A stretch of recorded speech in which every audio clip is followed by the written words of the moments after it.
Central গভর্নমেন্টের চাকরি, তা আবার মাধ্যমিক পাস। একদম ঠিক। এসএসসি এমটিএস যেটা প্রতি বছর পরীক্ষা হয় সেন্ট্রাল গভর্নমেন্ট অর্থাৎ স্টাফ সিলেকশন কমিশন এক্সামিনেশন নিয়ে থাকে।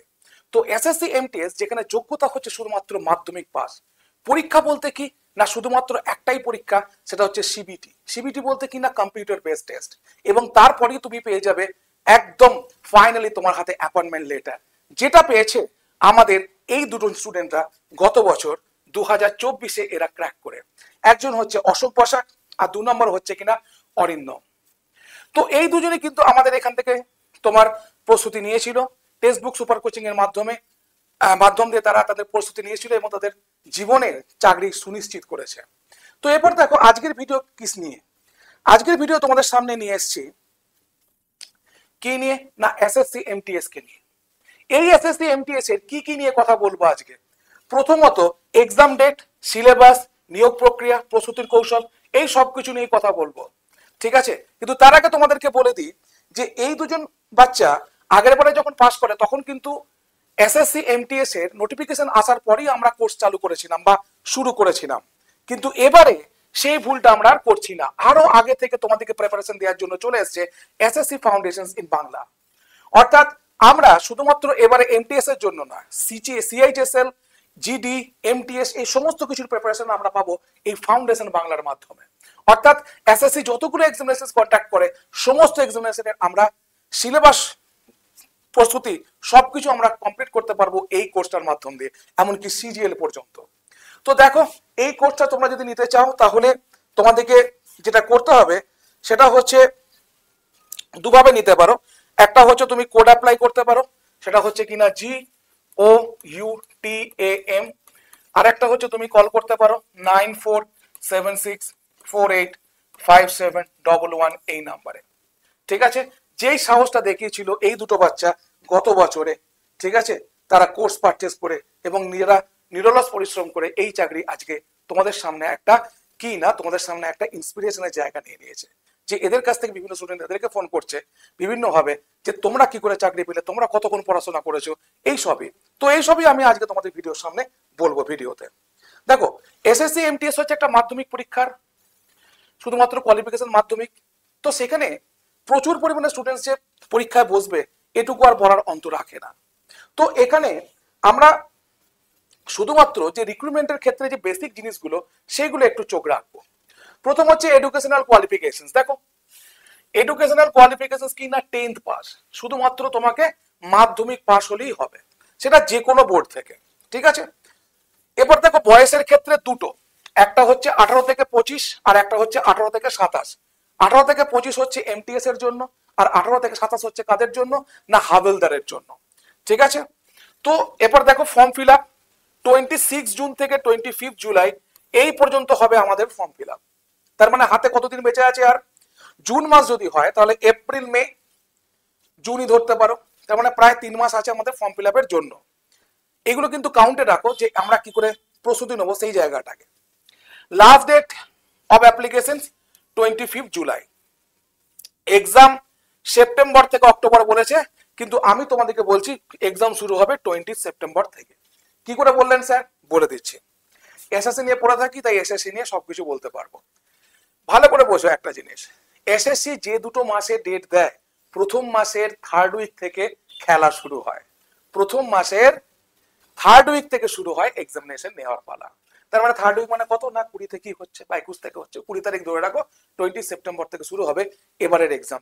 তাহলে তোমাদের কাছে আর প্রস্তুতি নেওয়ার জন্য কতদিন থাকছে হাতে না, আমি যদি ধরি সেপ্টেম্বরই আমার পরীক্ষা হয় তাহলে এপ্রিল দেখো প্রায় 15 দিন কাটিয়ে দিয়েছি আমরা প্রায়। আজকের দিনে আমি যেদিন ভিডিওটা করছি এটা তোমার অর্ধেক মাস প্রায় হয়েই গেল। তো এপ্রিলে 15 দিন পাচ্ছি আমরা, তার সঙ্গে পাচ্ছি মে, জুন, জুলাই, আগস্ট, ঠিক আছে, আর সেপ্টেম্বর। 5টা মাস হাতে আমরা ভালোভাবে সময় পেতে পারি। তো এই 5টা মাসে যদি প্রস্তুতি আমরা ঠিকঠাক নিতে পারি তাহলে কিন্তু আমাদের ক্ষেত্রে এই পরীক্ষাটাকে জয় করা সত্যিই কোনো ব্যাপার থাকবে না। আমি মানছি যে অনেকে বলবে স্যার কাট আপ খুব হাই যায়। যখনই আমি এমটিএস এর ভিডিও করি অনেক স্টুডেন্টস দেখি কমেন্ট সেকশনে লিখে যে স্যার আপনি এমন করে বলছেন যেন পাওয়া কত সোজা। কিন্তু আমি একটা জিনিস তোমাদেরকে অ্যাসিওর করছি আজকের দিনে দাঁড়িয়ে কোনো পরীক্ষায় এমটিএস এর যেটা কাট আপ যাচ্ছে ওই কাট আপের নিচে কোনো পরীক্ষাই কাট আপ যাবে না, সেটা তোমার মাধ্যমিক যোগ্যতা হোক বা গ্রাজুয়েশন যোগ্যতাই হোক।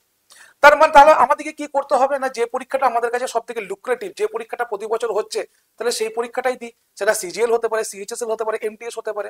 তো এমটিএস যেহেতু মাধ্যমিক পাস, এখানে যেহেতু সিলেবাসের চাপটা অনেক কম, তো এইটা আমাদের কাছে ক্র্যাক করা অনেকটা সোজা এবং কম সময়ে আমরা স্যার প্রস্তুতি নিতে পারি। তো চলো আরেকটু কিছু দেখে নিই এখান থেকে। এসএসসি এমটিএসসি নিয়োগ প্রক্রিয়া কি করে হয় না, কম্পিউটার ভিত্তিক পরীক্ষা, অর্থাৎ এটাকে আমরা বলে থাকি সিবিটি এক্সাম। ঠিক আছে, এটাকে আমরা বলে থাকি কি না সিবিটি এক্সাম, যেটা হবে কিসের মাধ্যমে, যেটা হবে কিসের মাধ্যমে বাবা, না যেটা হবে তোমার কম্পিউটার বেসড এক্সামিনেশনের মাধ্যমে এবং এমসিকিউ। ঠিক আছে, 2 নম্বর জায়গা কি না, এই পিএটি এবং পিটিএস শুধুমাত্র হাবেলদার পদের জন্য, এটা কিন্তু তোমার এমটিএস পদের জন্য নয়, এটা ভালোভাবে মনে রাখতে হবে যে এমটিএস এ শুধুমাত্র আমরা একটাই এক্সামিনেশন দেবো, সেই এক্সামিনেশন হয়ে যাওয়ার পর আমাদের আর কোনো কিচ্ছু থাকবে না, we will get the job directly. ঠিক আছে, বেশ। এরপর আসি যে আমাদের এই যে এক্সাম প্যাটার্ন, সেখানে দেখো এক্সাম প্যাটার্নের ক্ষেত্রে আমাদের অনেক কিন্তু জায়গা বুঝতে হবে। হয়তো যারা আগের বছর দিয়েছে তারা হয়তো জানে, যারা হয়তো তার আগের বছর দিয়েছে তারা হয়তো জানে, বা অনেক স্টুডেন্টস হয়তো আগে থেকে ওয়াকিবল থাকলে তারা হয়তো জানতে পারে। বাট সবার জন্য আমি বলে দিচ্ছি যে numerical ability, reasoning ability, general awareness এবং ইংলিশ ল্যাঙ্গুয়েজ অ্যান্ড কম্প্রিহেনশন, এই 4টে পোর্শনের উপর পরীক্ষা হবে।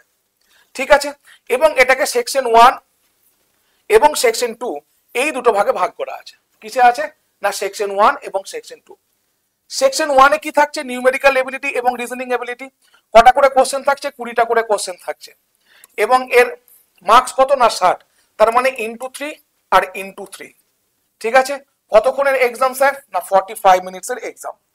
টোটাল কত স্কোর না 120 নাম্বার। এবার দেখো ভালো করে বোঝো, এটা হচ্ছে কিন্তু অপশনাল, অপশনাল বলবো না, এটা হচ্ছে তোমাদের কি না তোমাদের স্কোরিং নয়, এটা জাস্ট পাসিং মার্ক তোমাদেরকে তুলতে হবে। বোঝা গেছে না, বুঝতে পারোনি? অর্থাৎ যারা জেনারেল তাদের 30%, যারা ওবিসি তাদের 25%, আর যারা এসসি এসটি তাদেরকে 20% মার্কস তুলতে হবে কতর মধ্যে না 120-র মধ্যে। বোঝা গেল? ক্লিয়ার হয়েছে? এরপর আসি আসল জায়গা, সেটা হচ্ছে সেশন 2। এটা এক সময় পরীক্ষা হবে, এটা আলাদা পরীক্ষা হবে, একই দিনে দুটো পরীক্ষা হয়। এখানেও অনেক স্টুডেন্টস এর প্রশ্ন থাকে যে স্যার কবে কবে পরীক্ষাটা হয়, তা আমি বলে দিচ্ছি একদিনই দুটো পরীক্ষা হয়, প্রথমে এটা হয়ে যাবে তারপরে এটা হবে। ঠিক আছে, তো সেশন 2 এ আসি আমরা। এখানে জেনারেল অ্যাওয়ারনেস মানে যেটা আমরা জিকে হিসেবে চিনি, কিন্তু জিকে হিসেবে চিনলে হবে না, জেনারেল অ্যাওয়ারনেসের মধ্যে যে জায়গাগুলো আসছে সেই জায়গাগুলো আমাদেরকে সবকিছু কভার করতে হবে। আমি আবার বলে রাখি তোমাদেরকে যে এসএসসি এমটিএস এর সব থেকে বেশি আসে সেটা হচ্ছে কোথা থেকে না স্ট্যাটিক জিকে থেকে। তো স্ট্যাটিক জিকের পোর্শনটাকে আর আমরা এমসিকিউর মাধ্যমে মুখস্থ করে যাব না বা প্র্যাকটিস করে যাব না, স্ট্যাটিক জিকেটাকে আমাদেরকে ডিটেলেও পড়তে শিখতে হবে আস্তে আস্তে, তবেই না আমরা শিখতে পারবো জায়গাটাকে, বা সেই জায়গাটা ওয়াকিবল হতে পারবো, যে কোনো কোশ্চেন সেখান থেকে আমরা সামলাতে পারবো। এরপর আসি ইংলিশ, এটা হচ্ছে স্কোরিং। তো এই দুটো হচ্ছে 25-25 করে কোশ্চেন থাকবে ইনটু 3, এখানেও দিলাম ইনটু 3, মানে মোট 75 নাম্বার, এখানে হচ্ছে 75 নাম্বার, তাহলে 150 নাম্বারের খেলা। কতক্ষণ টাইম, সেই 45 মিনিট। টাইমটা কিন্তু খেয়াল করে দেখো খুবই কম, টাইমটা যদি আমরা খেয়াল করে দেখি তাহলে কিন্তু খুবই কম।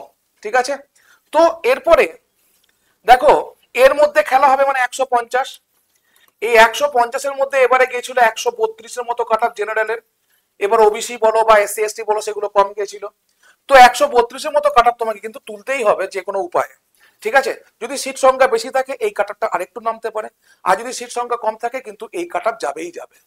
ঠিক আছে, কিন্তু আমি আবার বলছি সিট সংখ্যা বেশি থাকলে একটু কমতে পারে, বিশাল কিছু কম হবে সেই ভাবনা কিন্তু রেখো না। ঠিক আছে, বেশ চলো এরপর দেখো এসএসসি প্রস্তুতির গাইডলাইন। একটা গাইডলাইন কি হতে পারে, যে ধরো আমরা স্টুডেন্টস, আমরা স্যার প্রিপারেশন নেবো, তো আমাদেরকে একটা গাইডলাইন বলুন যেটাকে আমরা সেখান থেকে আমরা প্রস্তুতি নিতে পারবো। বেশ, তোমাদের জন্য রইলো গাইডলাইন। সিলেবাস অনুযায়ী প্রস্তুতি নিতে হবে, এটা হচ্ছে প্রথম কথা। দেখো আমরা ম্যাক্সিমাম স্টুডেন্টস যখন পড়াশোনা করি তখন বাজার চলতে কোনো একটা বই নিয়ে আসি বা কোনো একটা স্যারের কাছে ভর্তি হই। তো এই ব্যাপারে কি হয় না, স্যার জানে, বই জানে কি সিলেবাস, কিন্তু আমাকে তো সিলেবাসটা জানতে হবে। আমি যদি সিলেবাস সম্বন্ধে ওয়াকিবহল না থাকি তাহলে আমি বা কেমন করে পরীক্ষাটা দেবো। দেখো বাবা একটা জিনিস তোমাদেরকে বোঝাই খুব সিম্পল ওয়েতে, সেটা হচ্ছে আমরা টিচার, আমরা হচ্ছে কি জানো তো, ওই মানে কোন একটা ফুটবল ম্যাচ চলছে আর আমরা বাইরের কোচ, তোমাদেরকে ট্রেনিং দিয়েছি, তোমরা মাঠে তোমাদেরকে যুদ্ধ করতে হবে, যুদ্ধ তোমরা করবে, আমরা কোনো মতে সাহায্য করতে পারবো না ওই যুদ্ধের সময়, এটা ভালো করে বুঝবে। আমরা হেল্প করতে পারবো তার আগে পর্যন্ত।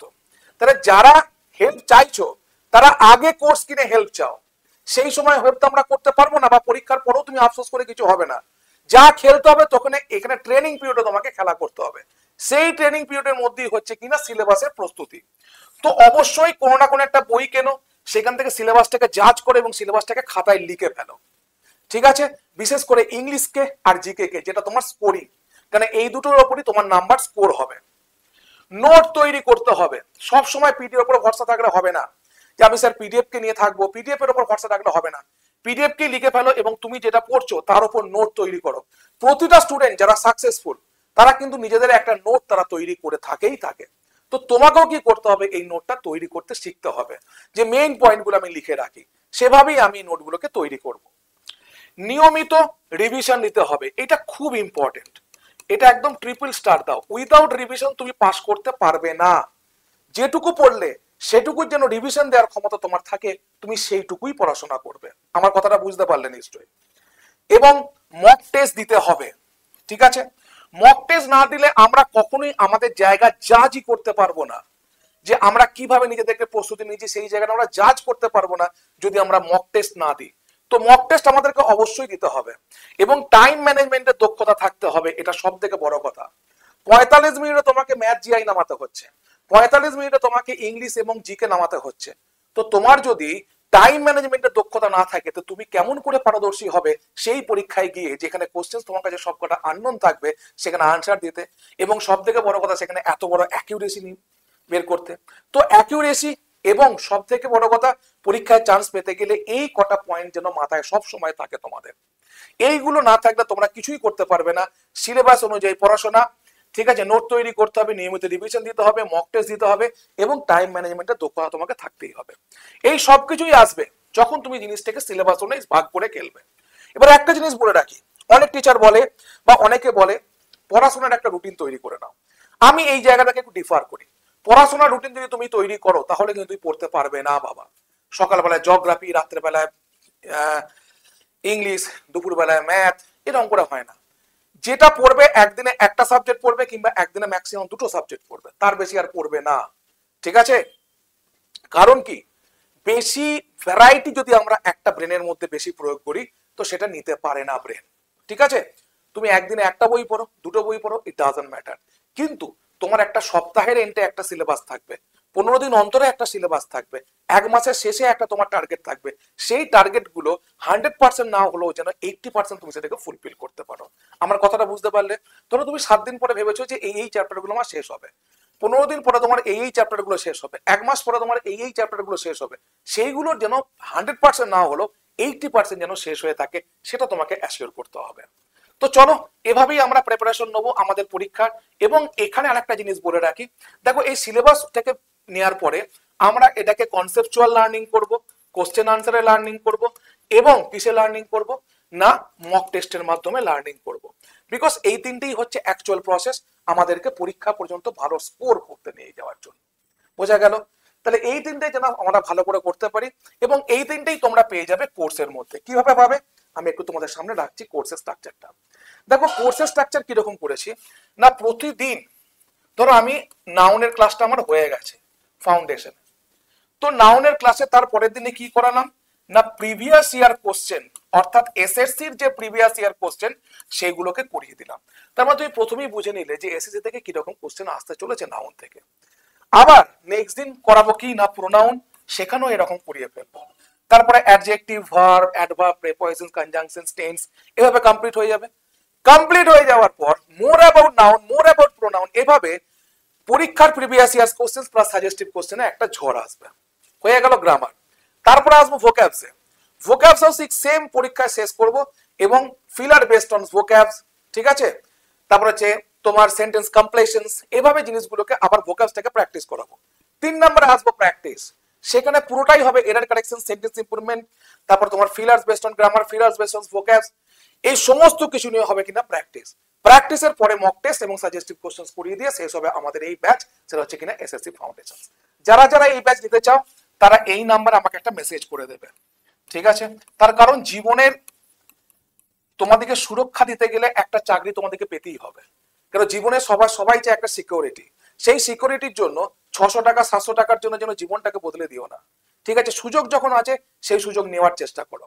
আমি বারবার বলছি, এমন কিছু টাকা আমরা রাখিনি যে টাকা তুমি বেয়ার করতে পারবে না, কেন ওই টাকা আমরা অনেক সময় অনেক হয়তো উল্টো পাল্টা খাতে ব্যয় করে দিই, সেগুলো তো জীবনে প্রয়োজন আছে নিজেদের এন্টারটেনমেন্টের জন্য। ঠিক আছে, কিন্তু কখনো কখনো জীবনে সিরিয়াস হয়ে সিরিয়াস কাজ করতে হয় যেটা তোমার জীবনকে সুনিশ্চিত করতে পারে। আমি বারবার বলছি, এমটিএস আমাদের কাছে বিশাল একটা সুযোগ, তার কারণ মাধ্যমিক পাস যোগ্যতা এবং ওয়ান ফ্রেজ এক্সাম কে দিতে পারে তোমাকে সেন্ট্রাল গভর্নমেন্টের জব। সব থেকে বড় কথা, 8 পে কমিশনের পরে এই মাইনে যাবে প্রায় 50,000 টাকার মতো। তাহলে কেন আমরা নিজেদেরকে আজও বোঝাতে পারছি না, কেন নিজেদের মন আজও সেটেল করতে পারছি না যে আমরা ওয়ান একটা এক্সামিনেশনের জন্য তৈরি হই, জাস্ট একটা কমিশনের পরীক্ষার জন্য তৈরি হই। আমরা যদি সিজিএল সিজিএসএল এমটিএস দিতে পারি, তাহলে কোনো না কোনো পরীক্ষা একটা আমরা ক্র্যাক করব, এবং এই পুরোটাই পেয়ে যাবে এই প্রস্তুতির জায়গাটা তোমরা এখান থেকে। সেটা কি না, এই এসএসসি ফাউন্ডেশন থেকে। আজকের ক্লাসটা যদি ভালো লাগে, যদি কোনো এনকোয়ারি থাকে এই ক্লাসটা থেকে, তোমরা অবশ্যই সেটা কমেন্ট সেকশনে লিখবে।